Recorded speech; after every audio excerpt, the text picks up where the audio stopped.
Assalamualaikum warahmatullahi wabarakatuh. Jumpa lagi di channel Dr. Dimas, berbagi ilmu, berbagi manfaat. Saya pernah didatangi seorang pasien, kira-kira umur 37 tahun, datang dengan keluhan mual muntah hebat, telat haid kira-kira 3 bulan, dan dilakukan tes kencing, hasilnya positif. Ya, pasien ini sedikit denial dengan kehamilannya karena reaksi yang ditimbulkan tidak wajar, efek samping reaksi mual muntahnya tidak wajar, kemudian juga ada keluhan perdarahan. Nah, setelah saya lakukan pemeriksaan USG, kemudian saya periksakan lab dan sebagainya, ternyata temuan saya pada saat itu adalah pasien ini hamil anggur, ya. Hamil anggur yang tentu tidak bisa dipertahankan dan harus dilakukan kuretase atau dilakukan evakuasi. Nah, sebenarnya apa hamil anggur itu? Ayo kita bahas. Jadi teman-teman, salah satu penyebab perdarahan di awal hamil pernah saya sampaikan di video yang lain, itu adalah hamil anggur. Hamil anggur ini terjadi akibat gagal tumbuhnya janin yang harusnya berbentuk bayi, tapi itu berbentuk gelembung-gelembung, namanya gelembung mola, ya. Apa penyebabnya? Hamil anggur ini penyebabnya adalah kelainan genetik atau kelainan kromosom. Jadi dari awal memang tidak berproses menjadi janin, tapi memang bermasalah, mengalami kelainan dan dia menjadi bentukan-bentukan gelembung, ya. Nah, hamil anggur ini perlu diwaspadai karena ada juga yang merupakan suatu keganasan. Tentu banyak hal yang perlu diperiksa sebelum mendiagnosis ke arah suatu keganasan. Yang akan saya tekankan di sini adalah kita harus aware kalau ditemukan gejala-gejala yang tidak biasa, ya. Misalnya mual muntahnya hebat, ya, kemudian ada perdarahan disertai ada gelembung yang keluar, ya. Hati-hati, jangan-jangan ini suatu hamil anggur, ya, atau bahasa medisnya adalah kehamilan mola hidatidosa. Nah, hamil anggur ini tidak mungkin dipertahankan karena tidak ada bayinya dan tentu harus dilakukan tindakan yang dikerjakan adalah kuretase, dilakukan evakuasi, dibersihkan.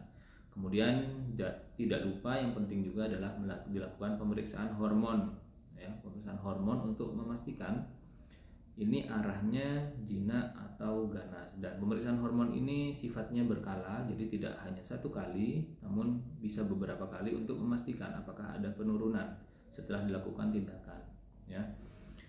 Tindakan yang dipilih tentu tergantung usia, tergantung besar kecilnya hamil anggurnya tadi, ya.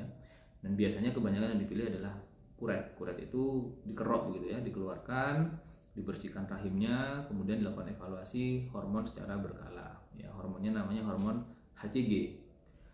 Kemudian tidak lupa bahwa yang dikerok tadi itu harus dilakukan pemeriksaan di lab, kan, sehingga dapat dipastikan ini yang jinak atau yang ganas. Kalau mendapatkan yang ganas, tentu tahapan-tahapan berikutnya akan lebih banyak dan lebih kompleks karena harus hati-hati. Nah, apakah hamil anggur ini bisa dicegah? Hamil anggur tidak bisa dicegah karena itu terjadi dengan sendirinya. Kita tidak bisa memastikan sperma mana, ovum mana yang sel telur yang mana yang bisa ketemu kemudian menjadi yang bagus, itu tidak bisa, dan itu terjadi dengan sendirinya. Jadi dalam tanda kutip namanya apes-apesan begitu, ya. Nah, apakah setelah hamil anggur ada resiko berikutnya bisa mengalami hamil anggur kembali? Tentu ada resiko itu, dan pasti setelah lakukan hamil anggur seorang dokter kandungan itu pasti akan menyarankan untuk selalu kontrol rutin, kontrol berkala, dan biasanya tidak disarankan untuk hamil minimal 1 tahun ke depan, harus menggunakan KB. Karena apa? Semakin dekat jaraknya untuk hamil berikutnya setelah hamil anggur, kemudian 3 bulan atau 4 bulan kemudian hamil lagi begitu, maka akan semakin tinggi resikonya terjadi suatu keganasan. Maka dianjurkan untuk tidak hamil dulu. Nah, apa bahayanya hamil anggur? Hamil anggur kalau tidak segera dideteksi tentu bisa menyebabkan perdarahan yang sangat banyak dan bisa mengancam nyawa ibu. Kemudian hamil anggur ini juga bisa menyebabkan gejala-gejala seperti orang memiliki penyakit tiroid, ya, darah tinggi, kemudian bergetar tangan dan kaki itu seperti tremor, kemudian keringat dingin, kemudian ada diare mungkin, ya, agitasi, gampang gelisah, ya. Dan ini sangat berbahaya, sangat bisa mengancam nyawa seorang perempuan. Oleh karena itu, jangan lupa di 3 bulan pertama periksakan kehamilan teman-teman sekalian. Karena apa? Karena ada resiko-resiko seperti yang saya sampaikan. Salah satunya adalah hamil anggur ini. Hamil anggur sebisa mungkin tidak ditunda penanganannya.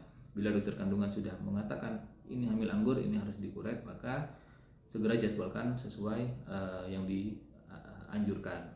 Dan kemudian tentu pemeriksaan hormon yang mungkin tidak murah, ya, namun ada di beberapa tempat yang sudah di cover dengan asuransi, ya, dan itu perlu didiskusikan juga dengan dokter kandungan yang melayani. Apakah bisa terjadi pada semua usia? Ya, hamil anggur bisa terjadi pada semua usia, mulai dari usia muda, usia dewasa muda, usia 20-30 tahun, bahkan usia di atas 35 atau 40 tahun. Dan memang semakin tinggi bertambahnya usia saat hamil, semakin meningkatkan risiko terjadinya kehamilan anggur ini tadi, ya. Oleh karena itu penting sekali untuk memastikan kalau sudah usia lanjut sebaiknya sudah tidak perlu hamil. Jadi keputusan untuk tidak hamil pada usia lanjut ini sangat-sangat diperlukan, karena sangat banyak risiko yang bisa terjadi bila seorang yang sudah lanjut usia itu hamil kembali. Memang hamil ini hak asasi kita dokter kandungan, memang tidak bisa menghalangi seseorang untuk hamil atau tidak. Tapi kita sebagai dokter kandungan tentu punya pesan moral, ya, punya beban moral yang harus disampaikan, bahwa usia maksimal untuk hamil seorang perempuan itu sebaiknya memang tidak lebih dari 35 tahun. Setelah itu maka akan banyak resiko-resiko yang bisa terjadi.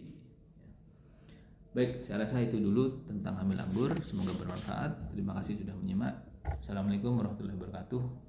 Berbagi ilmu, berbagi manfaat.